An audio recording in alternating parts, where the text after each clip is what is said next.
네, 클릭해 주셔서 감사합니다. 오늘은 오염과 관련한 강박 증상에 대해서 이야기를 해볼까 해요. 오염 강박증 같은 경우는 씻는 강박 행동 때문에 증상을 멈추기가 굉장히 힘들어요.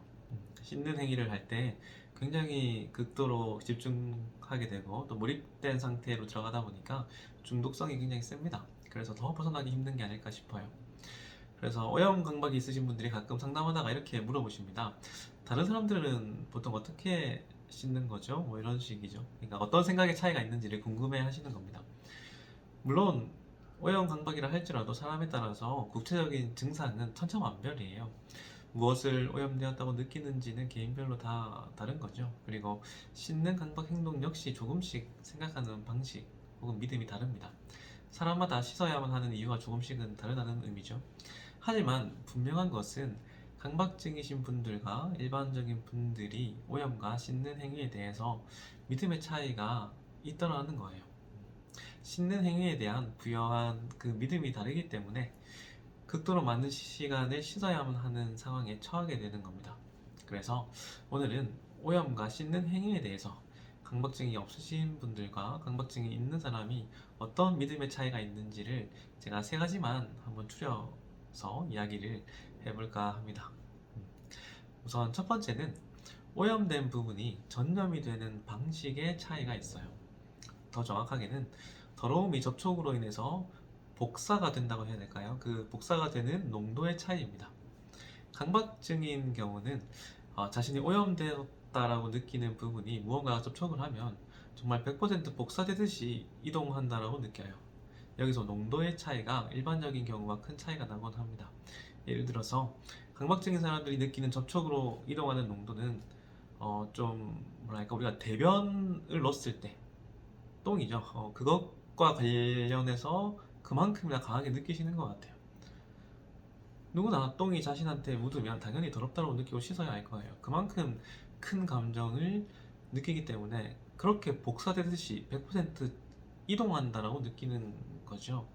하지만 실제로는 대부분 현실에서의 접촉의 어떤 농도의 이동은 우리가 휴지에 묻어있는 먼지와 같을 거예요.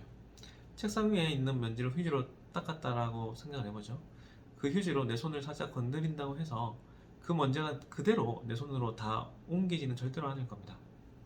실제로는 대부분의 먼지는 그대로 휴지에 있을 거고요. 신발 바닥이 예를 들어서 더럽다라고 해서 내가 걸어 다니는 모든 바닥이 더러워지지 않죠. 사실은 접촉으로 인해서 전염되는 부분이 내가 생각하는 것과는 비교도 안 될 정도로 미미할 것이라는 것이 진실입니다. 우리가 이 부분을 우선 받아들여야 되는 것이 필요할 거예요. 그리고 두 번째는 씻는 행위를 반복할수록 더 깨끗해질 거라는 개념이에요. 여기서는 제가 더하기와 곱하기의 차이라고 표현을 하고 싶습니다. 강박증인 분들의 경우 씻는 행위를 반복할수록 더하기의 개념으로 깨끗해질 거라고 생각을 합니다.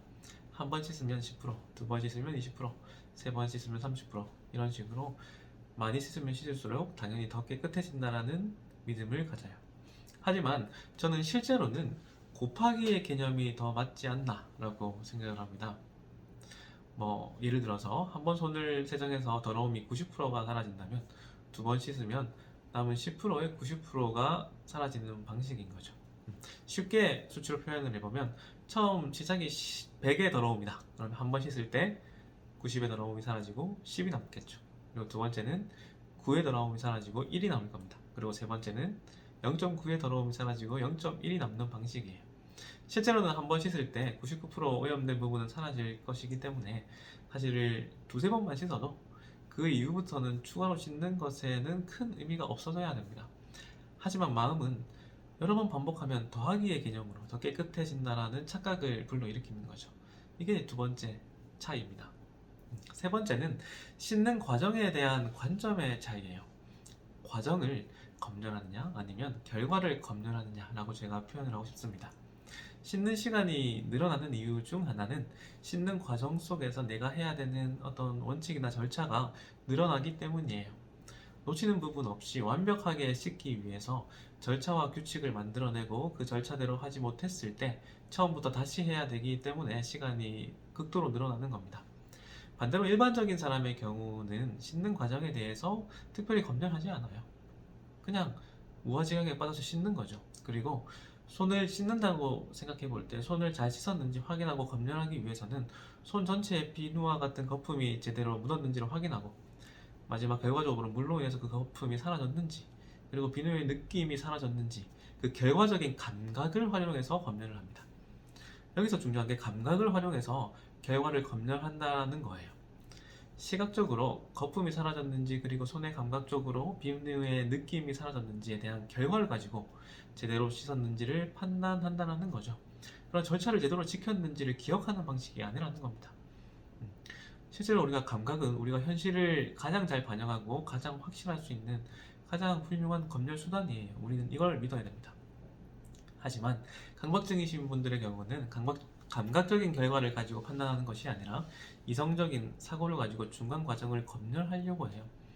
올바른 순서대로 진행했는지, 모든 부분에 비누가 묻었는지, 이런 생각으로 완벽하게 통제하고 검열하려고 합니다. 이렇게 되면 조금이라도 순서가 틀리거나 기억나지 않으면 처음부터 다시 해야 되기 때문에 시간이 극도로 늘어날 수 있겠죠. 씻는 행위를 할 때 마치 운전할 때처럼 우리는 깊은 몰입 상태로 들어가곤 해요. 이는 무의식이 자동화 반응을 하기 때문입니다.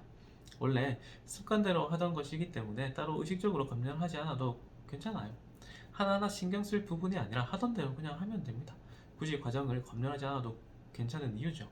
원래 무의식은 이런 습관을 만드는 방식을 통해서 어떤 효율성을 확보하려고 하거든요. 그런 식으로 에너지를 절약해야만 합니다. 강박적으로 과정을 검열하게 되면 자연스러운 이런 무의식적인 반응을 역행하게 되죠.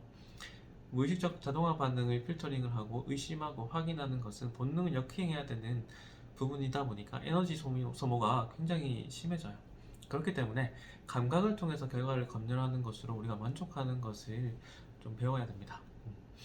오염 강박증은 강박 행동 자체가 너무나 이겨내기 힘들죠. 그렇기 때문에 많은 분들이 강박 행동을 이겨내시는데 어려움을 겪습니다. 오늘 제가 말씀드린 이 세 가지 믿음의 차이를 반드시 자신에게 맞게 수용하셔서 강박 행동을 이겨내시는데 도움이 되시면 좋겠습니다. 감사합니다.